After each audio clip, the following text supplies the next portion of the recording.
Hey guys, so welcome back. So in this video we'll be talking about functions, right? Functions in JavaScript. So in JavaScript, a function is a block of code that can be executed multiple times from different parts of your script, right? So it's kind of like a way to group a set of statements together to be able to perform a specific task, right? And as we're going to be seeing why functions are useful, like what are the reasons why they're useful, right? Um, we're going to see code reuse, modularity, abstraction, and all of that, right? So in JavaScript, to be able to write a function, typically consists of three parts, right? So we have the function name, that's a unique name given to the function, the parameters, which is what we're passing to the function, right?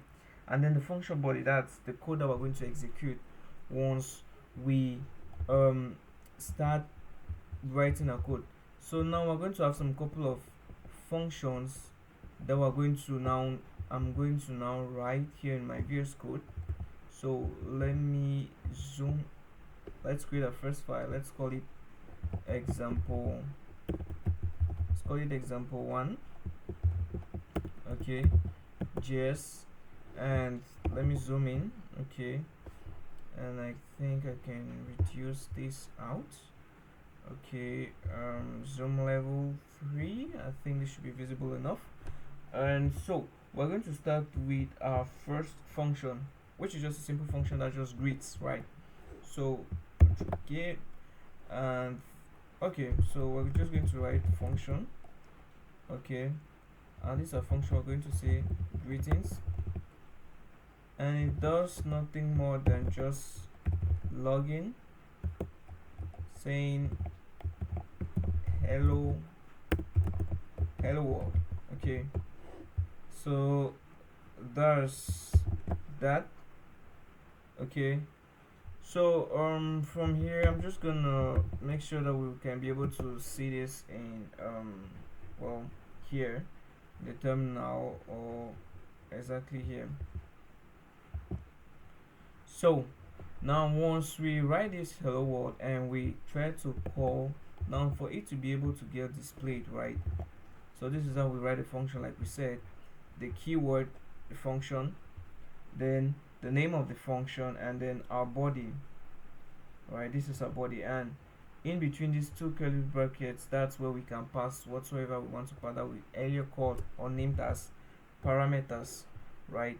So now if to be able to make that function to run, we need to be able to say greetings, right?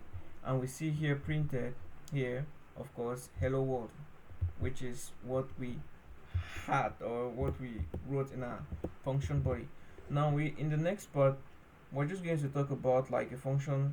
Since we're doing introduction, we're going to talk about a function which takes two parts, like parameters, right? And it doesn't do much, just return a plus b.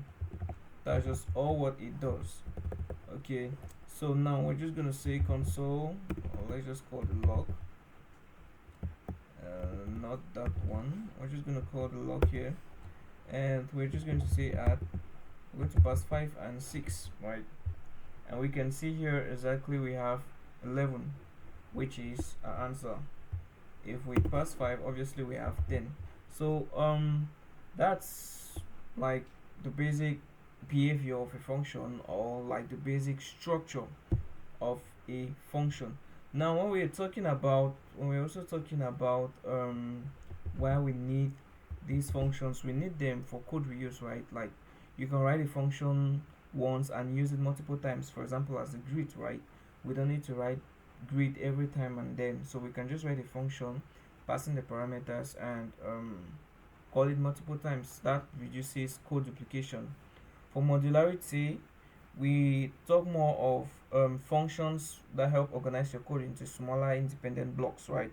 That makes it easier to maintain your code and update. Abstractions, like you can literally write complex logic and encapsulate it in a function, right? So that's just how it is, and then you can make use of it in other parts of your code or other parts of your script.